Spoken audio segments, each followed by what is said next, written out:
Shalom, shalom, shalom, chers frères et sœurs. Je vous salue tous au nom de Jésus-Christ. Avant de commencer, nous allons rendre grâce à Dieu encore une fois de plus. Père notre Dieu, nous te remercions de nous avoir donné l'opportunité éternelle d'être encore ensemble avec mes frères et sœurs qui nous suivent depuis un bout de temps. Père, il n'y avait que toi qui peux agir en leur faveur. Touche-les, Seigneur. Accorde-les ta grâce. Au nom de Jésus-Christ, que le Saint-Esprit mette les mots, le verset juste qu'il faut pour enseigner ton peuple, de les instruire, afin que l'homme intérieur soit transformé, prêt pour les bonnes œuvres. Au nom de Jésus-Christ, j'ai prié. Amen. Shalom, shalom. Nous sommes en train de parler sur les iniquités. La fois passée, la vidéo précédente, nous avons fini par l'histoire de l'ère d'Ornan, de Morija, l'histoire d'Abraham. Aujourd'hui, nous allons continuer. En ce qui concerne les iniquités, nous avons vu que les actions de nos pères, les actions de ceux qui nous dirigent, ont un impact sur notre vie. Okay? Parce que David avait fait le dénombrement, il avait fait le recensement. Sans l'accord de Dieu, ça a affecté le peuple. 70 000 personnes sont mortes à cause de cela. Okay? 70 000 personnes sont mortes. Quand nous voyons l'histoire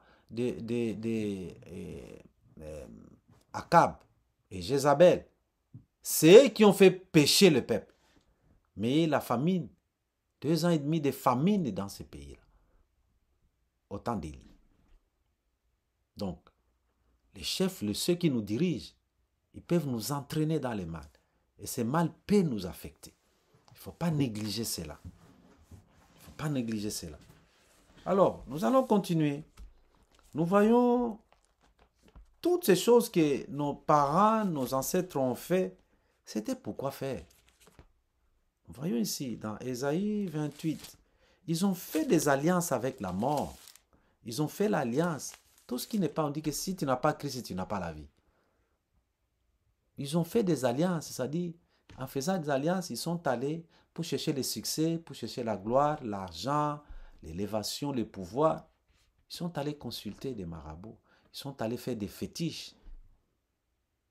En réalité, marabouts, féticheurs, tout ça, il y a des démons derrière. Donc, ils ont fait alliance avec les démons, avec Satan. C'est ça le succès. Je vous ai dit que une fois, là, quand mon grand-père était encore vivant, moi, je lui ai posé la question, mais lui, il dit qu'il est le chef du village. Qui lui a mis chef du village? Il dit, on a trouvé ça comme ça. Je vous ai déjà parlé de ça.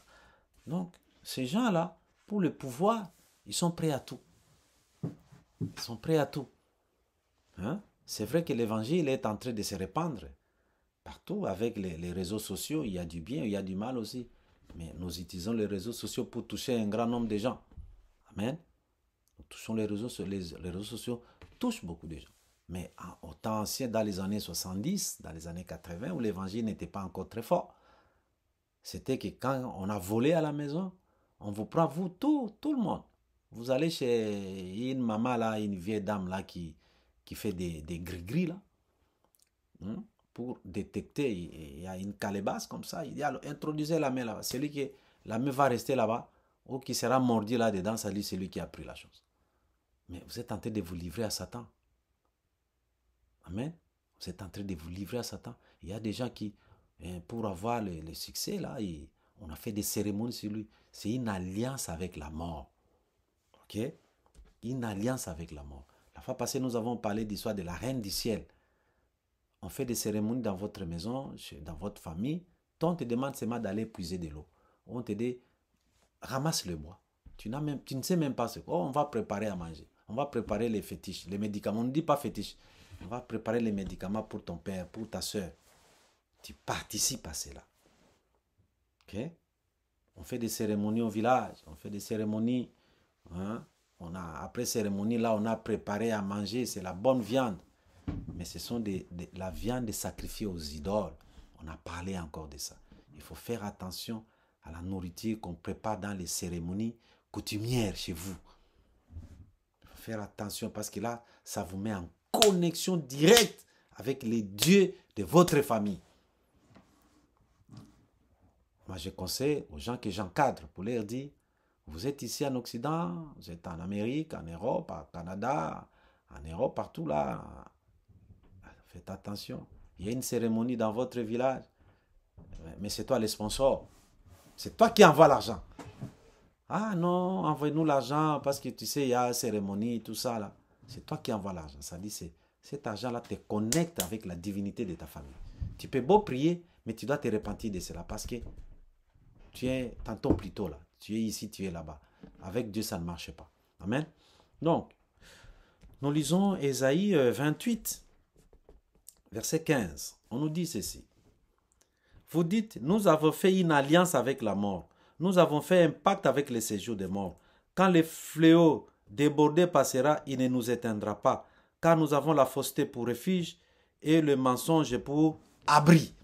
Non, ici, nos pères, toutes ces iniquités ont fait qu'ils ont fait des alliances avec la mort. C'est-à-dire, il y a eu des calamités qui ont tué les gens. Alors les gens vont chez les féticheurs pour qu'ils fassent des gris-gris, des fétiches, pour que la mort n'entre pas dans la famille. Vous savez, beaucoup de gens en Afrique sont morts avec la rougeole ici. Hein. La rougeole, la variole a tué beaucoup d'enfants. Beaucoup. Mais c'est une maladie qui est tout à fait normale, mais les autres allaient chez les féticheurs pour être protégés contre, protéger les enfants contre la mort, contre la rougeole et la variole. Vous avez fait l'alliance avec la mort. Mais faire alliance avec la mort, comme nous avons dit, tout ce que vos parents font, tout ce que vos ancêtres ont fait, vous êtes concernés. Amen. En faisant l'alliance avec la mort, sachez toujours que vous êtes mal parti. Si tes parents avaient touché au fétiche, si un membre de votre famille avec qui vous avez un lien de sang a touché au fétiche, sachez que vous tous, vous êtes concernés.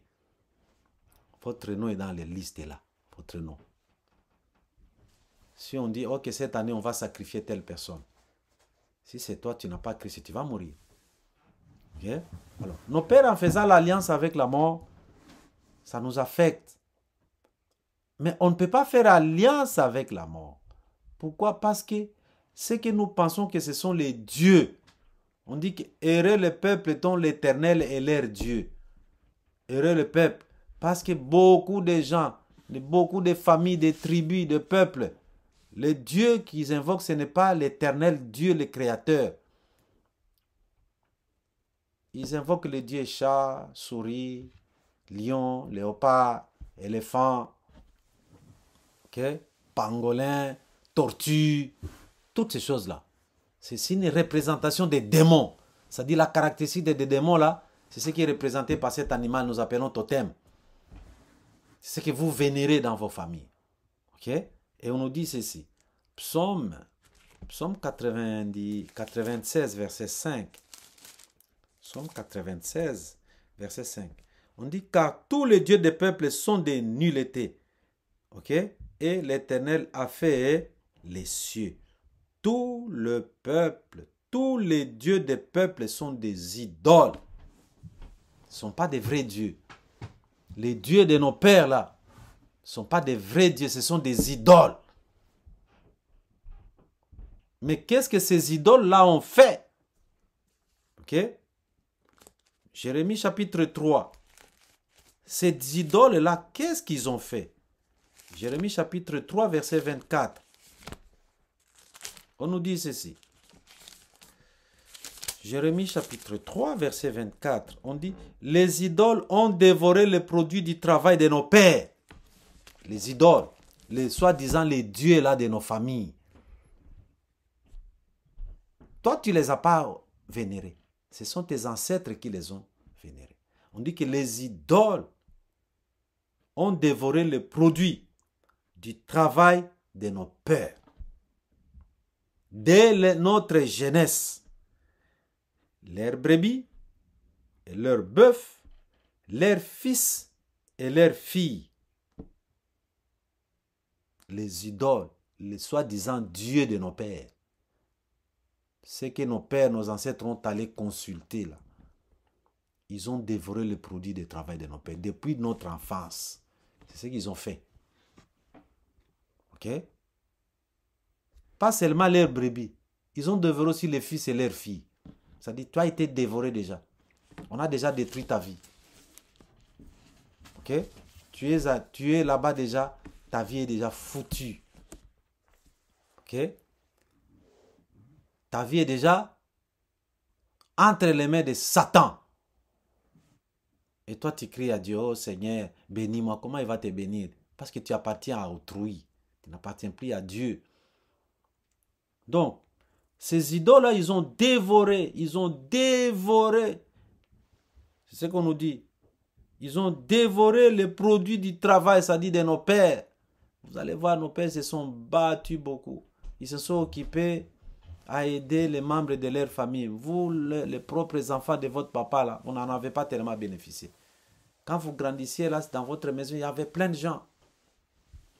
Et vous allez voir que votre père, parfois, il ne veut pas vous acheter même des beaux habits, mais il donne aux enfants de ses frères, de ses sœurs qui sont chez vous à la maison là-bas. C'est un esclave. Ils ont dévoré les produits de leur travail. Pas seulement les fruits de leur travail, même vous, leurs enfants. En faisant l'alliance avec la mort, il est dangereux. Pourquoi? Parce que 1 Samuel, chapitre 11. 1 Samuel, chapitre 11. En faisant l'alliance avec la mort, nos pères se sont exposés à quelque chose de très dangereux. Nous allons lire 1 Samuel, ok? Chapitre 11, versets 1 à 2. Je lis au nom de Jésus. Nachash, l'ammonite, vint assiéger Jabed en Galade. Tous les habitants de Jabed dirent à Nachash, traite alliance avec nous et nous te servirons. On est venu assiéger une des tribus d'Israël. Nachash est venu là les attaquer. Les gens, ils ont eu peur. Ils ont dit, on n'a pas la force. On n'a pas la force. On fait seulement alliance avec vous, qu'on ne se batte pas. Il dit, ok, vous ne voulez pas vous battre. Vous voulez faire alliance avec moi? Ok, je suis d'accord. À condition. Écoutez la condition. Il dit, mais Nachash l'ammonite leur répondit, je traiterai avec vous à la condition que je vous crève l'œil droit. Je vous crève à tous l'œil droit et que j'imprime ainsi un opprobre sur Israël. Voilà la condition de Satan. Toi qui as fait alliance avec Satan, tu es allé dans la maison des fétiches pour avoir succès. On t'a crevé l'œil droit. Qu'est-ce que ça veut dire? Tu vas dire, mais tous ces féticheurs-là, est-ce qu'ils sont borgnes? Non, ils ne sont pas borgnes, c'est spirituel. Ils sont des borgnes spirituels. Il y a d'autres qui sont aveugles spirituels. La première des choses, quand tu fais alliance avec Satan, il va d'abord t'aveugler. Il va détourner ta façon de voir les choses. Ok? C'est ce que 2 Corinthiens, chapitre 4, verset 3 à 4 nous dit. Si l'évangile est encore voilé, il est voilé pour les gens de ce siècle dont l'intelligence a été obscurcie. Ils ne comprennent pas. Quand vous insistez sur quelqu'un, venons prier, il ne veut pas. Laissez-le. Il faut prier parce qu'il est aveuglé. On dit que si notre évangile est encore voilé, il est voilé pour ceux qui périssent, pour les incrédules dont le Dieu de ce siècle a aveuglé l'intelligence, en fait qu'ils ne visent pas briller la splendeur de l'évangile, de la gloire de Christ, qui est l'image de Dieu. Quand Satan, tu fais alliance avec lui, la toute première chose qu'il va faire, c'est de te crever les yeux ou l'œil. Parce que quand on t'a crevé un œil, tu ne vas pas bien voir. Tu vas voir les choses détournées. Vous savez, l'optique, les cours d'optique en physique, les deux yeux ici, ils projettent, ils se rendent compte quelque part, c'est pourquoi tu vois bien. Quand tu fermes un œil, tu vas voir que les choses se déplacent. Ouais? Si tu fais cette expérience, tu mets ton doigt là, tu le projettes sur un mur, ferme un œil gauche, ferme l'œil droit, tu vas voir que le doigt change de position. C'est pourquoi parfois vous n'avez pas de bons choix. C'est que vous croyez que c'est bon, mais en réalité, ce n'est pas bon. Pourquoi? Parce que vous êtes aveuglé. Vous êtes borgne. À chaque fois, vous avez fait alliance, vous êtes allé dans les maisons des fétiches. La toute première opération que Satan fera dans votre vie, c'est de vous crever l'œil et de vous humilier. Imprimer un opprobre, ça veut dire une humiliation publique. C'est ce que Nachacha a demandé. Une humiliation publique. Satan. Nous voyons dans les réseaux sociaux les femmes qui vont aller toucher au fétiche, on dit, dénie de toi seulement. Et quelqu'un là, tu vas voir une belle femme là, et c'est dénu de sa honte. Pourquoi? Parce que, en réalité, vous tous qui voyez sa nudité, elle vous retire la chance. C'est ça l'objectif. Non pas, Satan n'a pas froid aux yeux. Hein. Et vous allez le faire parce qu'on vous a demandé de faire cela. Ok? Comment quelqu'un peut coucher avec sa fille, sa propre fille, ou sa propre mère? C'est une humiliation. Hein? Il y a des gens qui dorment dans les toilettes. Il a une grande villa là, mais la nuit tombée, il va dormir dans les toilettes. Quelle humiliation! Ok? Il y a des gens qui ont vendu leur partie de corps juste pour la gloire. C'est une humiliation, une opprobre. Regardez l'histoire de Samson. Ok? L'histoire de Samson, aussitôt qu'on l'a attrapé, ok? Aussitôt qu'on a attrapé Samson, hein, qu'est-ce qu'on a fait? Juge chapitre 16, verset 21. On dit, les Philistins les saisirent et lui crevèrent les yeux. Direct, hein? Et lui crevèrent les yeux, les firent descendre à Gaza, les lièrent avec des chaînes d'airain et tourner la mêle dans la prison. Aussitôt qu'il a perdu l'onction, c'est pourquoi je vous exhorte, mes chers frères, faites attention de perdre votre onction. Même une seconde, parce que la seconde même, Satan ne te lâchera pas. Aussitôt qu'on a coupé les cheveux de Samson, la première des choses, on a fait quoi? On l'a pris, parce qu'il n'avait plus de force, on lui a crevé les yeux. Ok? On s'est saisi, on l'a menotté, on l'a lié, des chaînes. Et il tournait la mèche, ça dit, c'est oui, qui travaille. La mêle, c'est comme un moulin. Quand on te lit là, tu vas travailler pour lui. Tu travailles. Avec toute l'humiliation publique, les gens venaient et regardaient, ah, voici l'ennemi des Philistins qui nous a maltraités. Tu seras humilié. Tu n'as aucun intérêt de suivre les dieux de tes pères.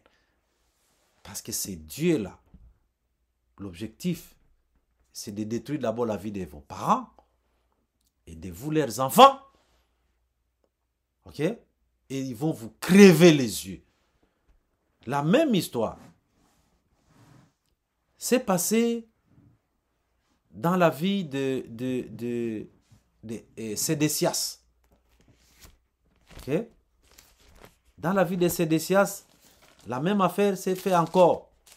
Aussitôt qu'on a attrapé Sédécias, le roi de Babylone a attrapé Sédécias, qu'est-ce qu'il y a eu? On l'a pris. On l'a lié. Et on l'a crevé les yeux. Jérémie chapitre 52, verset 11. Jérémie 52, verset 11. On nous dit, puis il les fit crever les yeux à Sédécias et les fit lier avec des chaînes d'airain. Le roi de Babylone l'amena à Babylone. Il était en prison jusqu'au jour de sa mort. Vous voyez que ça s'apparente à ce que Samson, on a fait à Samson. On te prend, on te crève les yeux, on te lie, on t'amène en prison. Voilà ce qui vous attend, vous qui cherchez à signer les alliances avec Satan. Quand vous touchez au fétiche, je vous dis bien, mes chers frères, faites attention au fétichisme. Vos parents l'ont fait, faites attention parce que c'est une histoire qui va vous affecter. Ça affecte votre vie. Ne faites jamais cela. C'est arrivé parce que vos pères l'ont fait Et sachez-le très bien, comme ils l'ont fait, vous vous êtes exposé. Vous êtes aussi exposé. Ok? Donc, l'ennemi va vous prendre parce que vous avez fait alliance avec la mort, parce que les dieux de nos pères, tous sont des idoles.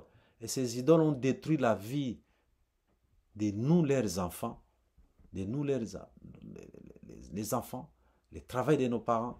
C'est pourquoi nos parents n'ont pas fait grand chose, parce que le fétichisme, c'était comme les mots de vie à ce temps-là. Amen. Donc, faisons attention, tel que c'est arrivé à Samson, tel que c'est arrivé à Sédécias, Nachash, l'ammonite, il a fait la même chose, il a demandé la même chose. Donc, c'est un principe spirituel. Tu vas te soumettre à Satan pour chercher la protection, pour chercher la gloire. Nos parents, nos ancêtres ont fait cela et nous subissons les conséquences aujourd'hui. Amen. Nous subissons des grandes conséquences. Donc, voilà un peu, côté iniquité, les choses qui nous affectent. Il n'y a pas que des choses négatives qui nous affectent. Il y a aussi des bonnes choses. Mais pour que les bonnes choses arrivent, il faut que nous soyons des bons côtés de l'histoire. Il faut que nos parents soient aussi des bons côtés de l'histoire. C'est ce que nous allons voir sur la vidéo précédente, la vidéo suivante. Ok? Qu'il y a des actions de nos pères qui nous ont amené des bénédictions dans la vie. On va énumérer quelques exemples de ce qui est arrivé. Exemples bibliques. Parce que jusque-là, je ne vous ai raconté que comment les actions de nos pères affectent notre vie. Et ça perturbe notre existence. La vidéo qui va suivre, nous allons voir les actions aussi de nos pères qui ont eu un impact positif sur notre vie. Okay? Mais je vais commencer d'abord par ce qui était plus négatif. Parce que après cela, il y aura une série de prières que nous allons faire. Après cet enseignement, c'est ce que je vous avais promis. Amen. Nous allons prier. Ne ratez pas la prochaine vidéo parce que nous allons parler aussi qu'il y a des choses que nous avons bénéficié de nos pères. Des biens qu'ils ont fait. Prions le Seigneur pour lui rendre grâce. Nous te rendons grâce, notre Dieu, notre Roi, pour les bienfaits, pour la grâce que tu nous as accordée de partager ta parole avec tes enfants. Papa, merci. Yahweh, notre Dieu, sans toi, nous ne pouvions pas faire cela. Mais c'est avec toi, par la force que tu nous as accordée, l'intelligence, la connaissance que tu as mis en nous, que nous sommes en train de partager cette parole. Que cette parole éternelle bénisse ton peuple. Au nom de Jésus-Christ de Nazareth. Amen. Soyez bénis et à la prochaine.